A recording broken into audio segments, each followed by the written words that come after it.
Good afternoon. आज हम इस समय इकट्ठे हुए हैं इसलिए कि एक नई टेक्निक है ट्रांसक्यूटेनियस एओर्टिक वाल्व रिप्लेसमेंट, जिसके बारे में हम डॉक्टरों से आज डिस्कशन करेंगे और उसके बारे में हमने आपको बुलाया और आपके माध्यम से ये मैसेज देना चाहते हैं कि जो एओर्टिक वाल्व है उसको हम उन लोगों में भी रिप्लेस कर पाते हैं जिन लोगों में बड़ी कॉम्प्लिकेटेड एनाटमी हो, कॉर्निया आर्टरी नीचे हो, बाइकस्पिड एओर्टिक वाल्व हो, लार्ज एओर्टिक वाल्व रिक्वायर्ड हो या बड़ा छोटा सा एनुलस हो या मल्टीपल कोमॉर्बिडिटीज हो, उनमें भी हम एओर्टिक वाल्व रिप्लेसमेंट को सेफली ट्रांसक्यूटेनियस तरीके से रिप्लेस कर सकते हैं। तो ये जो वाल्व है पिछले 20 सालों से अवेलेबल है, बट अभी ज़्यादा यूज़ हो रहे हैं और पहले ये हाई रिस्क पेशेंट्स में यूज़ होता था जिनमें सर्जिकल रिस्क बहुत ज़्यादा होता था।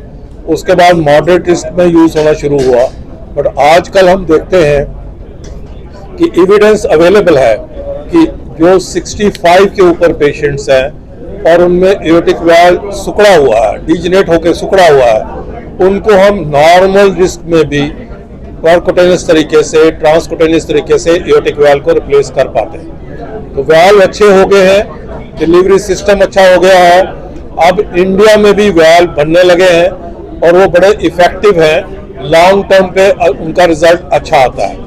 तो आपके माध्यम से ये कहना ज़रूरी है कि इसके बारे में हमें सोचना चाहिए। कोई सर्जरी की ज़रूरत नहीं है, बिल्कुल परक्यूटेनियस टेक्निक है और उसमें हम ग्रॉइन से जाके इस वाल्व को रिप्लेस कर देते हैं। पेशेंट एक दिन एडमिट होता है, सेम डे या नेक्स्ट डे प्रोसीजर होता है और 2 दिन में हम पेशेंट को डिस्चार्ज कर देते हैं। कोई इसमें रिकवरी टाइम की बात नहीं है, patient is up and about in about 2 days time और वाल्व अच्छी तरह से रिप्लेस हो जाता है। लॉन्ग टर्म पे इसके अच्छे रिजल्ट आते हैं, 10-15 साल तक इसका रिजल्ट जो है वो अच्छा रहता है। तो इंडिया में भी वाल्व अवेलेबल है, इसलिए उसकी कॉस्ट भी अब कम हो गई है और हम नॉन सर्जिकल तरीके से इस वाल्व को रिप्लेस कर सकते हैं। और कई बार ग्रॉइन की आर्टरीज में भी दिक्कत होती है, नाड़ियों में ब्लॉकेड है या नाड़ियाँ बड़ी सिकुड़ी हुई है, उनमें हम अल्टरनेटिव एक्सेस से भी इस वाल्व को रिप्लेस कर सकते हैं। हम एक्सिलरी आर्टरी से जाके रिप्लेस कर सकते हैं, कैरोटिड आर्टरी जो ब्रेन को ब्लड सप्लाई करती है उसके जरिए जाके इसको रिप्लेस कर सकते हैं।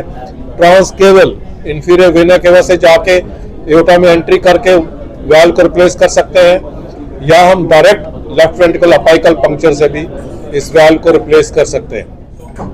तो ये प्रोसीजर इजीली अवेलेबल है, सारे इंडिया में मल्टीपल सेंटर्स में अभी हो रहा है, बट कॉम्प्लेक्स एनाटॉमी में एक्सपीरियंस की ज़रूरत होती है, हार्ट केयर टीम की ज़रूरत होती है और इसके कारण हम कॉम्प्लिकेटेड प्रोसीजर भी बड़े सेफली और इफेक्टिवली कर सकते हैं।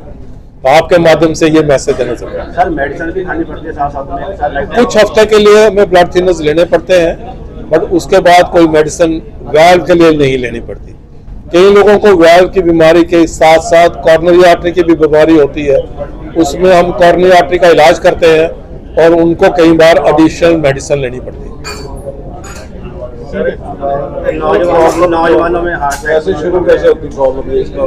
ये जो डीजनरेटिव एओर्टिक वाल्व है उसके कारण चलने से सांस फूलता है, चलने से छाती में दर्द हो सकते हैं जिसको हम एंजाइना कहते हैं, चलने से लाइट हेडेडनेस फील हो सकती है, प्री सिनकोपी जिसको कहते हैं, या चक्कर आके बेहोश हो सकता है पेशेंट जिसको हम सिनकोपी कहते हैं, और आगे जाके हार्ट फेलियर के सिम्टम्स आते हैं। जैसा मैंने आपको बताया कि कई लोगों को हार्ट फेलियर ही सिम्टम्स होता है एओर्टिक वाल्व स्टेनोसिस का और उनको हम कहते हैं लो फ्लो लो ग्रेडेड एओर्टिक स्टेनोसिस। उसमें जब हम एओर्टिक एकोकार्डियोग्राफी करते हैं तो ग्रेडियंट थोड़ा मिलता है, 15 का या 20 का ही ग्रेडियंट मिलता है, बट उनको जब हम स्टडी करते हैं, उनका कैल्शियम स्टडी करते हैं, डोबुटामिन स्टेसिको करते हैं, तो उनमें से कई मरीज हैं हार्ट फेलियर के जिनमें वाल्व सिकुड़ने के कारण, एओर्टिक स्टेनोसिस के कारण ये हार्ट फेलियर होता है। तो अगर हम उनका वाल्व रिप्लेस करें परक्यूटेनियस तरीके से तो हार्ट फेलियर का भी इलाज हो सकता है।